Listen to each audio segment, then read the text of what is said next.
በግሪክ ቲኖስ ደሴት የእመቤታችን የቅድስት ድንግል ማርያም የዕረፍት በዓል በታላቅ ሃይማኖታዊ ሥነ ሥርዓት ተከብሯል። በግሪክ ቲኖስ ደሴት በሚገኘው ታዋቂው የፓናጊያ ኢቫንጀሊስትሪያ ቤተ ክርስቲያን የእመቤታችን የቅድስት ድንግል ማርያም የዕረፍትና የዕርገት በዓል ዶርሜሽን ኦፍ ዘ ማዘር ኦፍ ጋድ የሁለት ሱባዔ የጾመ ፍልሰታ ማጠቃለያን አስመልክቶ በታላቅ ሃይማኖታዊና ብሔራዊ ሥነ ሥርዓት ተከብሯል። በፈረንጆቹ አቆጣጠር ነሐሴ 15 ቀን 2026 በዓል በግሪክ ኦርቶዶክስ ቤተ ክርስቲያን ዘንድ የበጋው ፋሲካ በመባል የሚታወቅና እመቤታችን ከምትዘከርባቸው ዋና ዋና በዓላት አንዱ ሲሆን በቲኖስ ደሴት በተለይ ታላቅ የጸሎትና የቅዳሴ ሥርዓት ተካሂዷል። ቲኖስ ደሴት በግሪክ ኦርቶዶክሳውያን ዘንድ ከፍተኛ የምዕመናን መዳረሻና መንፈሳዊ በረከት ስፍራ በመሆኑ በዓሉ ላይ ከመላው ግሪክና ከዓለም አቀፍ ኦርቶዶክሳውያን ሀገራት የተሰባሰቡ በብዙ ሺዎች የሚቆጠሩ ምዕመናን ታድመውበታል። ቀኑ በአገሪቱ ብሔራዊ የዕረፍት ቀን በመሆኑ የግልና መንግስታዊ ተቋማት ተዘግተው ሕዝቡ ወደ ቤተ ክርስቲያን ያመራል።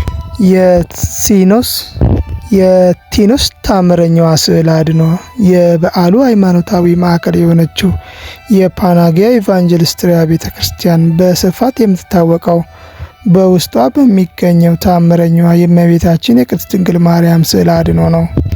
በአካባቢው የቤተ ክርስቲያን ታሪክና ትውፊት መሰረት እህት ፔላጊያ የተባሉ ግሪካዊት ኦርቶዶክሳዊት መነኩሲት እንደ ኤሮፓውያን አቆጣጠር በ1822 በተደጋጋሚ እመቤታችን በራእይ ተገለጸችላቸው።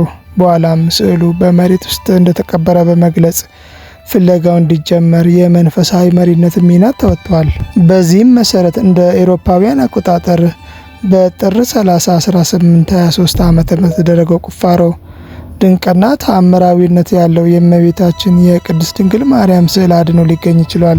ይህ ስዕል መልአኩ ቅዱስ ገብርኤል ለእመቤታችን ቅድስት ድንግል ማርያም ያበሰራት ቃል የሚያበስርበት ምስል የሚያሳይ ሲሆን ስዕል አድኖ በተገኘበት በዚህ ቅዱስ ስፍራ ላይም የአሁኑ ቤተ ክርስቲያን ሊገነባ ችሏል። በዚህ መንፈሳዊ ታሪክ ምክንያት ቲኖስ ለመላው ግሪክ ኦርቶዶክሳውያን ምዕመናን ከፍተኛ የጸሎትና የምስጋና ስፍራ ሆኖ እያገለገለ ይገኛል። በተለይም በየዓመቱ በነሐሴ 15 በዓል ላይ ቁጥራቸው በርካታ የሆኑ ምዕመናን ለጸሎት ለበረከትና በየዓመቱ የሚሳሉትን ስዕለት ለማስገባት ወደ ቤተ ክርስቲያኒቱ ይተማሉ። የበዓሉ ሃይማኖታዊ ሥነ ሥርዓት በበዓሉ ዋዜማ በቤተ ክርስቲያኑ በፓትርያርክና በኤጲስቆጶሳት የሚመራ ታላቅ የቅዳሴና የጸሎት ኪዳነ ሥርዓት የሚካሄድ ሲሆን በዕለቱም በሊቃነ ጳጳሳትና ካህናት ታጅበው ሁሉም ምዕመናን በተገኙበት ቅዳሴው ይከናወናል። ከቅዳሴ በኋላ ታምረኛው ስዕል የማንቀሳቀስና የማጠንም ታላቅ የቡራኬ ሰልፍ ይካሄዳል። ስዕሉን በልዩ ክብር በመሸከም ከቤተ ክርስቲያኑ ወጥቶ በምዕመናን መካከል ሲዞር የሀገሪቱ ጠቅላይ ሚኒስትር፣ የመንግስት አባላትና የግሪክ የባህር ኃይል አባላት በክብር ዘብነት መሳተፋቸው የበዓሉ ልዩ ገጽታ ነው። በተጨማሪም ብዙ ምዕመናን የተቀበሉትን ጸጋና የተደረገላቸውን ታምር በማሰብ ስዕለታቸውን ለመፈጸም ከደሴቷ ወደብ አንስተው እስከ ቤተ ክርስቲያኗ በር ድረስ ያለውን ረጅም ኮረብታማ መንገድ በእግራቸው አንዳንዶቹም በታላቅ ትሕትና በጉልበታቸውና በእንብርክካቸው እየሄዱ ያደርሳሉ። ይህ ተግባር በቲኖስ ደሴት ከሚታወቁ ታላላቅ ሃይማኖታዊና የስዕለት ልማዶች አንዱ ነው። የቲኖስ ነሐሴ 15 በዓል ጥልቅ ሃይማኖታዊ ገጽታ ያለው ከመሆኑም ባሻገር ከዘመናዊቷ የግሪክ ታሪክና ከብሔራዊ መታሰቢያነትም ጋርም የተያያዘ ነው። እንደ አውሮፓውያን አቆጣጠር በ1940 ነሐሴ 15 ቀን በሁለተኛው የዓለም ጦርነት ወቅት በቲኖስ ወደብ የቆመችው የግሪክ ጦር መርከብ ኤሊ በቶርፔዶ መመታቷ በአገሪቷ ታሪክ ውስጥ ከሚታወቁ አሳዛኝ ክስተቶች አንዱ ነው።